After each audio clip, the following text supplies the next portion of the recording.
Okay, this is a highly requested tutorial. I'm going to put this on YouTube, so this is always here.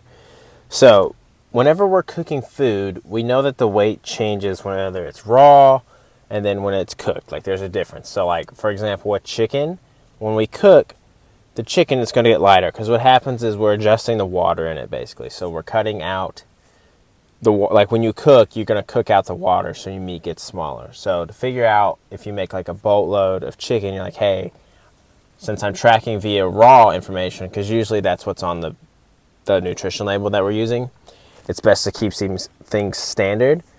But it's like, hey, how do I do this if all I have is cooked food in front of me? So we're going to go back to like easy, like basic math, like way back in the day.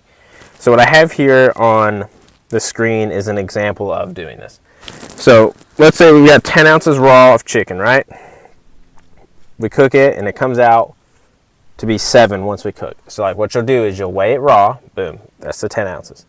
Then you weigh it again after it's cooked and you'll be 7. So if you're making a big batch, this is when you do this. So we have 7 ounces of total chicken cooked. We want to have 4 ounces, let's say tomorrow, is part of our meals. But that's again raw information, so it's like, what do we do with the cooked? So what you do is we go 10 divided by 7, right? So 10 divided by 7 is going to give us 1.42. So we remember this number for later. So 1.42 for this batch of cooked food is what we're going to use. What this is basically, since the weight is bigger to start with, we have to account for that when we're multiplying up. So let's say we want 4 ounces raw. What we do, since it's from this batch, you have to do this number every time you cook because the weight's going to change just on how it cooks differently. You can use a different eye, like who knows, there's a ton of reasons. But, so we have this 1.4 written down.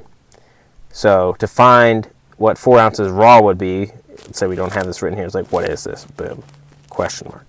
What we do is we go 4 divided by our 1.42, that's going to give us 2.8.